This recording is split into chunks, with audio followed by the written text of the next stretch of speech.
हम अपने भारतवासियों को अगर हम परम सुखी करना चाहते हैं तो केवल वस्तु और व्यवस्था से नहीं कर सकते, उनका बौद्धिक स्तर सुधरना चाहिए। आज हमारे समाज का बौद्धिक स्तर गिरता चला जा रहा है, बहुत चिंता का विषय है। हम सुविधाएं दे देंगे, हम विविध प्रकार की भोग सामग्रियां दे देंगे, लेकिन उनके हृदय की जो मलिनता है, जो हिंसात्मक वृत्ति है, जो अपवित्र बुद्धि है, ये जब तक ठीक नहीं होगी तब तक हमारा देश धार्मिक देश है, हमारे यहाँ धर्म की प्रधानता है।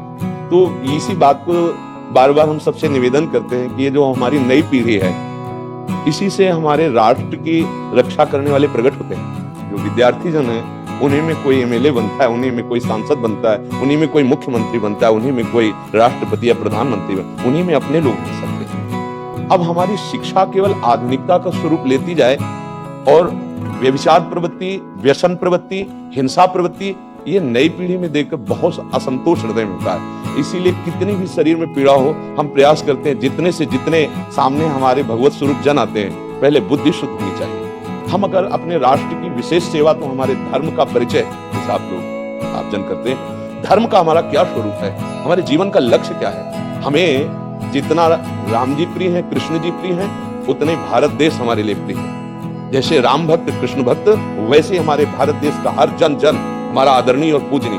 पर अब जो मानसिकताएं बन रही है, वो हमारे धर्म और हमारे देश के लिए लाभदायक है। व्यसन का इतना बढ़ता स्वरूप, व्यभिचार का इतना बढ़ता स्वरूप, हिंसा का इतना बढ़ता स्वरूप, ये बहुत ही विपत्तिजनक है।